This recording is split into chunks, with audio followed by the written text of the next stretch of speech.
Práctica y al Derecho. Es un gusto estar nuevamente el día de hoy con ustedes. Hoy vamos a tratar un tema súper importante y muy consultado por la ciudadanía.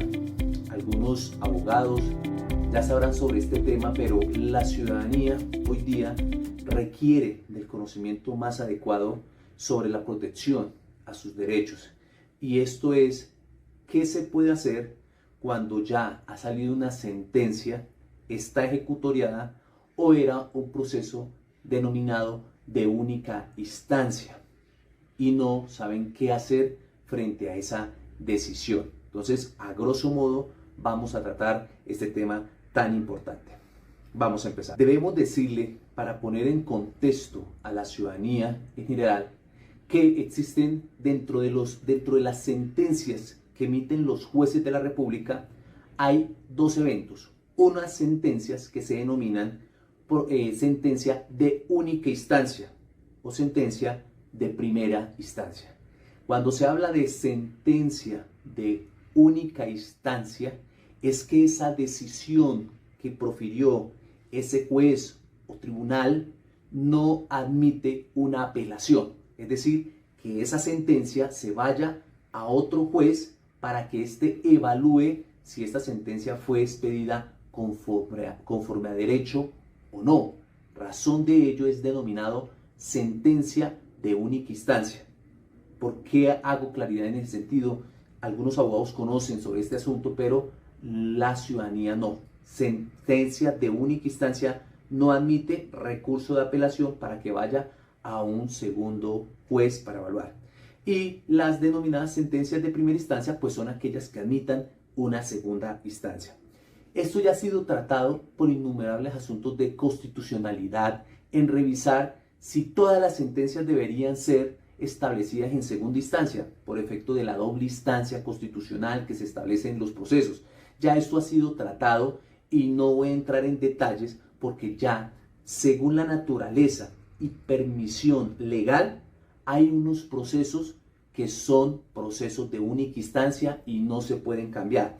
Así la ciudadanía diga, pero ¿por qué yo no voy a poder apelar mi decisión? Ya eso está establecido en sentencias de la Corte donde dice usted no puede. Entonces, ¿cuándo son esos procesos de única instancia? Mira, esos procesos de única instancia son por reglamento, están establecidos por asuntos legales. ¿Y a qué me refiero legal? Que una norma son las que implícitamente le dice, frente a estos asuntos, por su naturaleza, serán procesos de única instancia. Es decir, usted no puede apelar esa decisión que salga. Entonces, ¿cuáles son esos? Dentro de ellos hay los procesos de mínima cuantía, cuando se demandan asuntos económicos por la cuantía, cuando son de mínima cuantía, son procesos de única instancia. Es decir, que la sentencia que salga ahí no va a ser factible apelación. Entonces ahí tendríamos el primer escenario donde la sentencia es de única instancia. Y lo segundo, también hay unos procesos que se llaman procesos verbal sumarios, que la misma norma del artículo 390 establece cuáles son todos los procesos verbal sumario y establece que son procesos de única instancia, es decir, que usted no puede apelar esa decisión. Entonces, el tema objeto de estudio aquí es qué hacer en esos eventos cuando ese ciudadano sale la sentencia y no puede hacer absolutamente nada frente a la sentencia. Entonces vamos a ver qué opciones hay.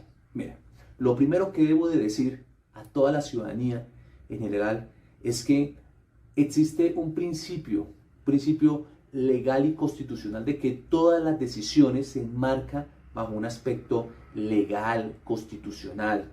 Siempre una de las partes resulta vencedora de ese proceso.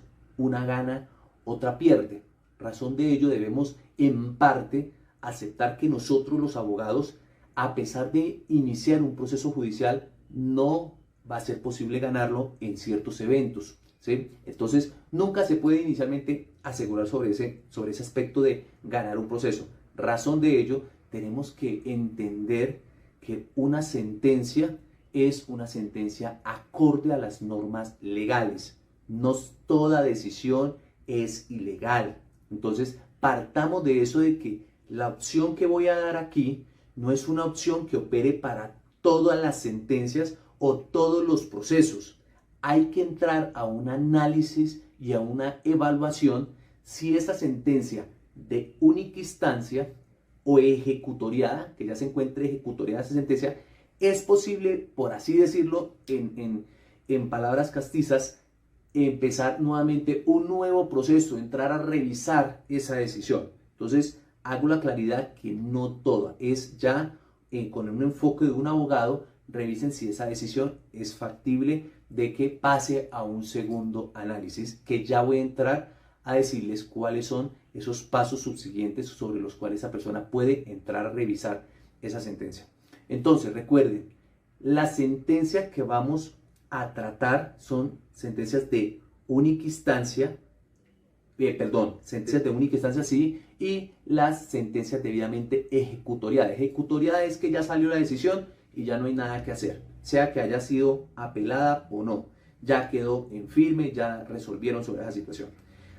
Cuando son sentencias de única instancia, muchachos, y toda la ciudadanía en general, y lo digo nuevamente insistiendo, no es que siempre vaya a operar, que después pensarán que el abogado está incitando a que todas las decisiones son ilegales o no son aplicadas en derecho para que opere esta situación. La primera situación es que cuando sale la sentencia dentro de un proceso de única instancia, podemos presentar una acción de tutela con respecto a esa decisión que se profirió.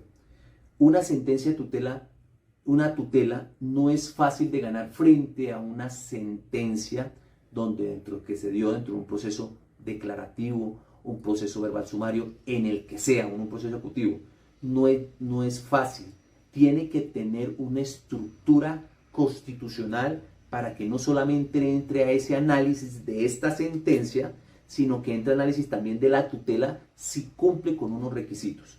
Al cumplir con esos requisitos, podemos atacar por vía de tutela esta situación. ¿Y cómo se da? Por violación al debido proceso, porque la juez aplicó una norma que no le correspondía, interpretó y cometió vías de hecho en esa sentencia, pero no es solamente enunciar, es establecer propiamente dentro de esa tutela por qué es un asunto constitucional de relevancia y que aquí este juez me cometió ese error judicial en la interpretación. Eso hay una cantidad de, por así decirlo, fórmulas en la forma en que se debe estructurar la tutela constitucional contra providencia judicial en un proceso de única instancia, para que ésta pueda posiblemente surtir los efectos que uno quiere. Entonces hago la claridad, muchachos y ciudadanía, que esa decisión que salió puede ser presentada una acción de tutela por violación del debido proceso en este asunto, pero debo enmarcarla muy bien. Esas tutelas son complejas, tienen su complejidad para que éstas puedan prosperar o no. Y haciendo la advertencia que no toda decisión judicial puede ser objeto de tutela. Tiene que ser muy notable la vía de hecho cometida por parte, el error de procedibilidad aplicado, que se aplicó de pronto una norma que no correspondía, que se le violaron garantías fundamentales a esa persona que está presentando esa acción de tutela para que pueda tener vocación de prosperidad. Entonces, ese es un escenario con el cual una vez sale, y ojo, hay unos términos que ha dicho la Corte en cuánto es el término. Dice que unos hablan de 4 meses, 5 meses, 6 meses máximo a partir del momento. No es que usted vaya después de 1 año, 2 años o 3 años a presentar una acción de tutela, porque no va a tener objeto de garantía a favor. Entonces hay que mirar lo de los tiempos. Entonces, primer escenario, muchachos y ciudadanía general, acción de tutela y no en todos los casos particulares. Ahora bien, ¿qué pasa con las sentencias que se encuentran debidamente ejecutoriadas, que ya han sido resueltas, así sea en única instancia o en primera instancia por otro juez? Entonces, el artículo 355 del Código General del Proceso nos habla sobre el recurso extraordinario de revisión contra esas sentencias que han quedado ejecutoriadas, ¿sí? Pero tiene unos requisitos, unos fundamentos. Siempre la norma autoriza La revisión, por eso se dice recurso extraordinario de revisión.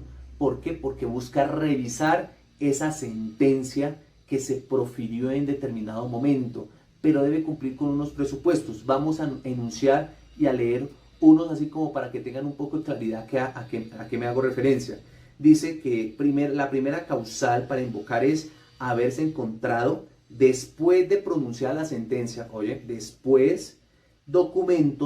encontré unos documentos que habrían variado la decisión contenida en ella y que el recurrente, el que presenta el recurso, no pudo aportarlos al proceso donde se dictó la sentencia por fuerza mayor o caso fortuito por obra de la parte contraria. No es como algunos dicen, ay, no es que se me olvidó, se me pasó pasar ese documento y era indispensable para esto. No, acá tiene que ser una causal muy bien establecida y que se deba una fuerza mayor, caso fortuito y no haberlo podido aportar.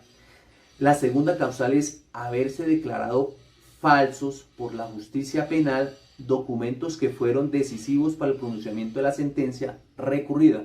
En el proceso donde dictaron la sentencia, el juez se basó en ese documento, en ese contrato, pero cuando yo denuncié ante la justicia penal posteriormente declara falso ese documento, que era falso, la firma no correspondía, ejemplo. Entonces puedo traer a colación esa sentencia penal, ponerla acá para que me revisen esa sentencia.